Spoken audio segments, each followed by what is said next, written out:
Hi ಸ್ನೇಹಿತರೆ, ಮುತ್ತಮ್ಮ ಕನ್ನಡ ಚಾನಲ್ಗೆ ಎಲ್ಲರಿಗೂ ಸ್ವಾಗತ. ಇವತ್ತು ರೆಸಿಪಿ ಏನಪ್ಪ ಅಂದರೆ ಈರುಳ್ಳಿ, ಬೆಳ್ಳುಳ್ಳಿ, ಕರಿಬೇವಿನ ಸೊಪ್ಪು ಡ್ರೈ ಕಬಾಬ್ ಯಾವ ರೀತಿ ಮಾಡೋದು ಅಂತ ತೋರಿಸ್ಕೊಡ್ತಾ ಇದ್ದೀನಿ. ಅದಕ್ಕೂ ಮುಂಚೆ ನೀವೇನು ಮಾಡಬೇಕು, ನನ್ನ ಚಾನಲ್ಗೆ ಒಂದು ಲೈಕ್ ಕೊಡಿ, ಪಕ್ಕದಲ್ಲಿಂತ ಬೆಲ್ ಬಟನ್ ಪ್ರೆಸ್ ಮಾಡಿ, ಎಲ್ಲರಿಗೂ ಶೇರ್ ಮಾಡಿ. ಯಾವಾಗಲೂ ಒಂದೇ ಥರ ಕಬಾಬ್ ತಿಂದಿರ್ತಾರೆ, ಈ ರೀತಿ ಒಂದು ಸಲ ನೀವು ಟ್ರೈ ಮಾಡಿ ಮತ್ತೆ ಹೀಗೆ ಮಾಡ್ಕೊತಾ ಇರ್ತೀರ, ಅಷ್ಟು ರುಚಿಯಾಗಿರುತ್ತೆ. ಈಗ ನಾನು 2 kg ಅಷ್ಟು ಚಿಕನ್ ತಂದಿದ್ದೀನಿ, ಏಕೆಂದರೆ ಮಕ್ಕಳೆಲ್ಲ ರಜೆಗೆ ಬಂದಿರೋದ್ರಿಂದ ಇವಾಗ ಸ್ವಲ್ಪ ಜಾಸ್ತಿನೇ ಮಾಡ್ಕೊತಾ ಇದ್ದೀನಿ.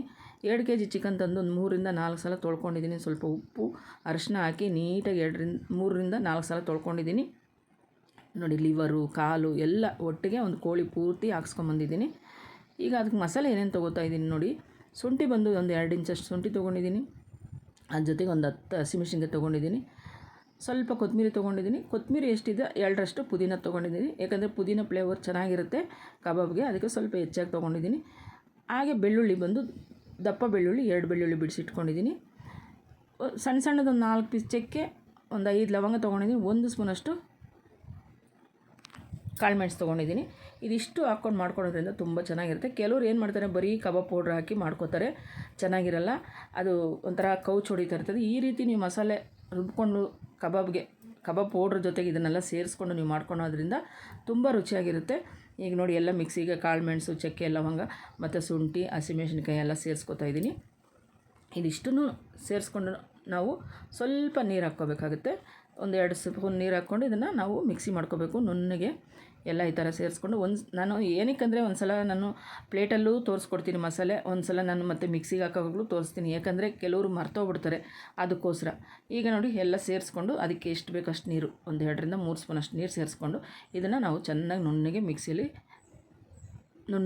ಮಿಕ್ಸಿ ಮಾಡ್ಕೋಬೇಕು. ಎಷ್ಟು ನುಣ್ಣಗಾಗುತ್ತೋ ಅಷ್ಟು ನುಣ್ಣಗೆ ಮಾಡ್ಕೋಬೇಕು. ನೋಡಿ, ಚೆನ್ನಾಗಿದೆ, ಎಷ್ಟು ಕಲರಾಗಿದೆ ನೋಡಿ, ಗ್ರೀನ್ ಕಲರ್ ಇದೆ. ಇದೆಲ್ಲ ಕಬಾಬ್ಗೆ ಹಾಕ್ಕೊಂಡು ಮಾಡೋದ್ರಿಂದ ತುಂಬ ಚೆನ್ನಾಗಿರುತ್ತೆ. ಕೆಲವರು ಅದೇ ಬರೀ ಪೌಡ್ರ್ ಹಾಕ್ಬಿಟ್ಟು ಒಂದು ಮೊಟ್ಟೆ ತಂದು ಹಾಕ್ಕೊಂಡು ಮಾಡ್ಕೊತಾರೆ, ಚೆನ್ನಾಗಿರಲ್ಲ. ಈ ರೀತಿ ನೀವು ಒಂದು ಸಲ ಟ್ರೈ ಮಾಡಿ ನೋಡಿ, ತುಂಬ ಚೆನ್ನಾಗಿರುತ್ತೆ. ಪೂರ್ತಿ ವೀಡಿಯೋ ನೋಡಿ, ಆವಾಗಲೇ ಗೊತ್ತಾಗೋದು.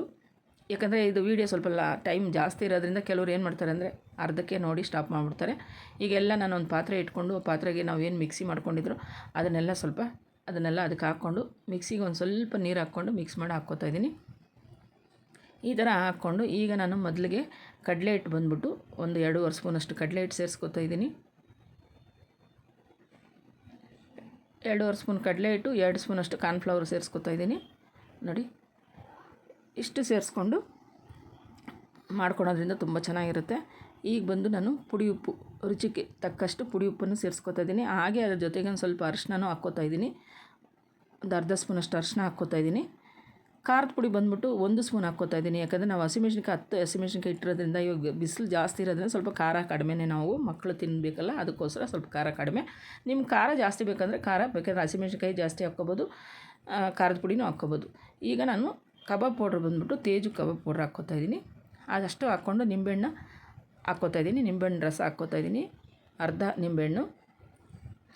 ಕಬಾಬ್ ಪೌಡ್ರ್ ಬಂದುಬಿಟ್ಟು ನಾನು 2 ಪಾಕೆಟ್ ಹಾಕ್ಕೊಂಡಿದ್ದೀನಿ. ಹಾಕ್ಕೊಂಡು ಈ ರೀತಿ ಎಲ್ಲ ಚೆನ್ನಾಗಿ ಕೈಯಲ್ಲಿ ಮಿಕ್ಸ್ ಮಾಡ್ಕೋಬೇಕು. ಪೂರ್ತಿ ಎಲ್ಲ ಮಸಾಲೆ ಎಲ್ಲ ಫುಲ್ಲು ಹಸಿಟ್ಟು, ಯಾಕಂದರೆ ಉಂಡೆ ಇರುತ್ತಲ್ಲ, ಕಾರ್ನ್ಫ್ಲವರು, ಕಡಲೆ ಹಸಿಟ್ಟು ಚೆನ್ನಾಗಿ ನಾವು ಕೈಯಲ್ಲಿ ಚೆನ್ನಾಗಿ ಮಿಕ್ಸ್ ಮಾಡಿಕೊಂಡು ಈಗ ನಾನು 2 ಮೊಟ್ಟೆ ಹಾಕ್ಕೋತಾ ಇದ್ದೀನಿ. 2 kgಗೆ 2 ಪಾಕೆಟು ಕಬಾಬ್ ಪೌಡ್ರು, 2 ಮೊಟ್ಟೆ. ಇನ್ನು ಮಸಾಲೆ ಎಲ್ಲ ನಾನು ಮಿಕ್ಸಿಗೆ ಹಾಕ್ಕೊಂಡಾಗ ನೋಡಿದ್ದೀರ, ಅದೇ ಥರ ಮಾಡ್ಕೊಳ್ಳಿ. ನೋಡಿ, ಚೆನ್ನಾಗಿ ಅದನ್ನು ಫಸ್ಟು ಒಂದು ಸಲ ಎಲ್ಲ ಮಿಕ್ಸ್ ಮಾಡಿಕೊಂಡು ಕೊನೆಗೆ ನಾನು ಮೊಟ್ಟೆ ಹಾಕ್ಕೊಂಡು ಮಿಕ್ಸ್ ಮಾಡ್ಕೊತಾ ಇದ್ದೀನಿ. ಈ ರೀತಿ ಮಿಕ್ಸ್ ಮಾಡಿಕೊಂಡು ಈಗ ನಾವು ಚಿಕನ್ ಏನು ತೊಳೆದಿಟ್ಕೊಂಡಿದ್ರೋ ಆ ಚಿಕನ್ನ ನಾವು ಇದಕ್ಕೆ ಸೇರಿಸ್ಕೋಬೇಕೆಲ್ಲನೂ. ಈ ರೀತಿ ಸೇರಿಸ್ಕೊಂಡು ಮಾಡ್ಕೊಳೋದ್ರಿಂದ ತುಂಬ ಚೆನ್ನಾಗಿರುತ್ತೆ. ಇದನ್ನು ಇವಾಗ ನಾವು ಏನು ಮಾಡಬೇಕಂದ್ರೆ ಚಿಕನೆಲ್ಲ ಹಾಕಿ ಚೆನ್ನಾಗಿ ಮಿಕ್ಸ್ ಮಾಡಿಬಿಟ್ಟು ನಾವು ಫ್ರಿಜ್ಜಲ್ಲಿ ಒಂದು 1/2 ಅವರ್ 1 ಅವರ್ ಇಟ್ಟರೆ ಚೆನ್ನಾಗಿ ನೆನೀತದೆ. ಉಪ್ಪು ಖಾರ ಚೆನ್ನಾಗಿ ಹಿಡಿದಿರ್ತದೆ. ಒಂದು 1/2 ಅವರ್ 1 ಅವರ್ ಆದರೂ ಫ್ರಿಜ್ಜಲ್ಲಿ ಇರಬೇಕು. ಬೇಗ ಮಾಡ್ಕೊಳೋರಾದರೆ ಒಂದು 1/2 ಅವರ್ ನೆಂದರೆ ಸಾಕು. ಈಗ ನನ್ನ ಪಾತ್ರೆಯಿಂದ ಶಿಫ್ಟ್ ಮಾಡ್ಕೋತಾ ಇದ್ದೀನಿ, ಯಾಕಂದರೆ ಫ್ರಿಜ್ಜಲ್ಲಿ ಅಷ್ಟು ದೊಡ್ಡ ಪಾತ್ರೆ ಇಡೋಕ್ಕಾಗಲ್ವಲ್ಲ, ಅದಕ್ಕೆ ಬೇರೆ ಒಂದು ಪಾತ್ರೆಗೆ ಶಿಫ್ಟ್ ಮಾಡ್ಕೋತಾ ಇದ್ದೀನಿ. ಈ ರೀತಿ ಎಲ್ಲ ಚೆನ್ನಾಗಿ ಮಿಕ್ಸ್ ಮಾಡಿ ಇವಾಗ ಬೇರೆ ಪಾತ್ರೆಗೆ ನಾನು ಶಿಫ್ಟ್ ಮಾಡ್ಕೋತಾ ಇದ್ದೀನಿ. ಎಲ್ಲ ಮಸಾಲೆ ಎಲ್ಲ ನೀಟಾಗಿ ಪಾತ್ರೆಲಿರೋದೆಲ್ಲ ಬಳಿದು ನೀಟಾಗಿ ಹಾಕಿ ಈಗ ಇದಕ್ಕೆ ಒಂದು ಪ್ಲೇಟ್ ಹಾಕಿ ನಾನು ಇದನ್ನು ಒಂದು ಹಾಫ್ ಆನ್ ಅವರ್ 1 ಅವರ್ ನಾನು ಫ್ರಿಜ್ಜಲ್ಲಿಟ್ಟು ನೆನೆಯೋಕ್ಕೆ ಇಡ್ತಾಯಿದ್ದೀನಿ. ನೋಡಿ, ಎಷ್ಟು ಚೆನ್ನಾಗಾಗಿದೆ. ಈಗ ನಾನು ಫ್ರಿಜ್ಜಿಂದ ತೆಗೆದು ಹೊರಗಡೆ ಅದನ್ನು ಮತ್ತೆ ಒಂದು ಸಲ ಮಿಕ್ಸ್ ಮಾಡಿಕೊಂಡು ಈಗ ನಾನು ಎಣ್ಣೆ ಇಟ್ಕೊಂಡು ಕಾಯಿಸ್ಕೊಳ್ತಾ ಇದ್ದೀನಿ. ಕಾದ್ಮೇಲೆ ಚೆಂದಾಗಿ ಕಾದಿದೆ. ಈಗ ನಾನು ಏನು ಫ್ರಿಜ್ಜಿಂದ ತೆಗೆದು ಒಂದು ಸಲ ಮಿಕ್ಸ್ ಮಾಡಿಕೊಂಡು ಈಗ ನಾನು ಎಣ್ಣೆ ಹಾಕಿ ಚೆಂದಾಗಿ ಎಣ್ಣೆ ಕುದ್ದ ಮೇಲೆ ನಾನು ಕಬಾಬು ಅದಕ್ಕೆ ಹಾಕಿ ಚೆನ್ನಾಗಿ ಸುಡ್ತಾಯಿದ್ದೀನಿ. ಚೆನ್ನಾಗಿ ಕಲರ್ ಚೇಂಜ್ ಆಗೋವರೆಗೂ ಸುಟ್ಕೋಬೇಕು. ನೋಡಿ ಎಲ್ಲ ಕಲರ್ ಹೆಂಗೆ ಚೇಂಜ್ ಆಗ್ತಾಯಿದೆ. ಒಂಚೂರು ಬಿಟ್ಕೋತಾ ಇಲ್ಲ ಮಸಾಲೆ. ನಾವು ಈ ರೀತಿ ಮಾಡ್ಕೊಳೋದ್ರಿಂದ ಮಸಾಲೆ ನೋಡಿ ಏನು ಒಂಚೂರು ಅಂದರೆ ಇನ್ನೊಂದೇನೆಂದರೆ ಸಣ್ಣ ಬಾಣಲಿ ಇಟ್ಕೊಂಡು ಸ್ವಲ್ಪ ಎಣ್ಣೆ ಹಾಕ್ಕೊಂಡು ಮಾಡ್ಕೋಬೇಕು. ಯಾಕಂದರೆ ಜಾಸ್ತಿ ಎಣ್ಣೆ ಹಾಕಿದರೆ ಆ ಎಣ್ಣೆ ತಿರ್ಗಿ ನಾವು ಅದನ್ನು ಏನಕ್ಕೂ ಬಳಸಲ್ಲ, ವೇಸ್ಟ್ ಆಗುತ್ತೆ. ಅದಕ್ಕೋಸ್ಕರ ನಾವು ಸಣ್ಣ ಬಾಣಲಿಯಲ್ಲಿ ಇಟ್ಕೊಂಡು ಸ್ವಲ್ಪನೇ ಹಾಕ್ಕೊಂಡು ನಾವು ಕಬಾಬ್ ಮಾಡ್ಕೋಬೇಕು. ಕಾಯಿಸಿರೋ ಎಣ್ಣೆ ವೇಸ್ಟು. ಇವಾಗ ರೇಟ್ಗಳು ಬೇರೆ ಜಾಸ್ತಿ ಇರೋದ್ರಿಂದ ನಾವು ನೋಡಿಕೊಂಡು ಮಾಡ್ಕೋಬೇಕು. ನೋಡಿ ಇವಾಗ ಕಬಾಬ್ ಚೆನ್ನಾಗಿ ರೆಡಿ ಆಯಿತು. ಚೆನ್ನಾಗಿ ಕಲರ್ ಚೇಂಜ್ ಆಗಿದೆ, ಬ್ರೌನ್ ಕಲರ್ ಬಂದಿದೆ. ನೋಡಿ ನಿಮ್ಗೆ ಕಾಣಿಸ್ತಾ ಇದೆ ಎಷ್ಟು ಚೆನ್ನಾಗಿದೆ. ಈ ಥರ ಎಲ್ಲ ಆವಾಗ ಸ್ವಲ್ಪ ಹಾಕ್ಕೊಂಡು ನಾನೆಲ್ಲ ಪೂರ್ತಿ ಒಂದು ಅರ್ಧ ಸುಟ್ಕೋತಾ ಇದ್ದೀನಿ. ಯಾಕಂದರೆ ಅರ್ಧ ಸುಟ್ಟು ಇನ್ನು ಅರ್ಧ ಇತ್ತು ಫ್ರಿಜ್ಜಲ್ಲಿ ಇಡ್ತಾಯಿದ್ದೀನಿ. ಹೀಗೆಲ್ಲ ಸುಟ್ಕೊಂಡೆ. ನೋಡಿ ಕಲರ್ ಎಷ್ಟು ಚೆನ್ನಾಗಿದೆ. ನೋಡಿ ನೋಡ್ತಾನೆ ಇದ್ದರೆ ತಿನ್ನಬೇಕು ಅನ್ನಿಸ್ತದೆ, ಆ ಥರ ಇದೆ ಕಬಾಬು. ಒಂದು ಸ್ವಲ್ಪನೂ ಇದಾಗಿಲ್ಲ. ಈಗ ಮತ್ತೆ ನಾನು ಗ್ಯಾಸ್ ಮೇಲೆ ಬೇರೆ ಒಂದು ಬಾಣಲಿ ಇಟ್ಕೊಂಡು 1-2 ಸ್ಪೂನಷ್ಟು ಎಣ್ಣೆ ಸೇರಿಸ್ಕೊಂಡಿದ್ದೀನಿ. ನೋಡಿ ಅದಕ್ಕೆ ಹಸಿಮೆಣ್ಸಿನ್ಕಾಯಿ ಕಟ್ ಮಾಡಿರೋಂಥ ಹಸಿಮೆಣ್ಸಿನ್ಕಾಯಿ ಸೇರಿಸ್ಕೊತಾ ಇದ್ದೀನಿ. ಅದಕ್ಕೆ ಕಬಾಬ್ ಅದೇ ಡ್ರೈ ಬೆಳ್ಳುಳ್ಳಿ ಕಬಾಬ್, ಈರುಳ್ಳಿ ಬೆಳ್ಳುಳ್ಳಿ ಕಬಾಬು. ಸೊ 1 ಹಿಡಿಯಷ್ಟು ಕರಿಬೇವಿನ ಸೊಪ್ಪು ಸೇರಿಸ್ಕೊತಾ ಇದ್ದೀನಿ. ಹಸಿಮೆಣ್ಸಿನ್ಕಾಯಿ ಒಂದು 10 ಹಸಿಮೆಣ್ಸಿನ್ಕಾಯಿ ಹಾಕ್ಕೋತಾ ಇದ್ದೀನಿ. ಮತ್ತು ಬೆಳ್ಳುಳ್ಳಿ ಸಣ್ಣ ಕಟ್ ಮಾಡಿಕೊಂಡು ಬೆಳ್ಳುಳ್ಳಿ ಸೇರಿಸ್ಕೊತಾ ಇದ್ದೀನಿ. ಇದು ಇಷ್ಟೂ ರೋಸ್ಟ್ ಆಗಿಬಿಡ್ಬೇಕು. ನಾವು ಈರುಳ್ಳಿ ಆಮೇಲೆ ಹಾಕ್ಕೋಬೇಕು. ಇದಿಷ್ಟು ರೋಸ್ಟ್ ಆಗಬೇಕು. ನೋಡಿ ಎಲ್ಲ ಕಲರ್ ಚೇಂಜ್ ಆಗಿದೆ. ಮೆಣಸಿನ್ಕಾಯಿ ಎಲ್ಲ ಚೆನ್ನಾಗಿ ರೋಸ್ಟ್ ಆಗಿದೆ ನೋಡಿ.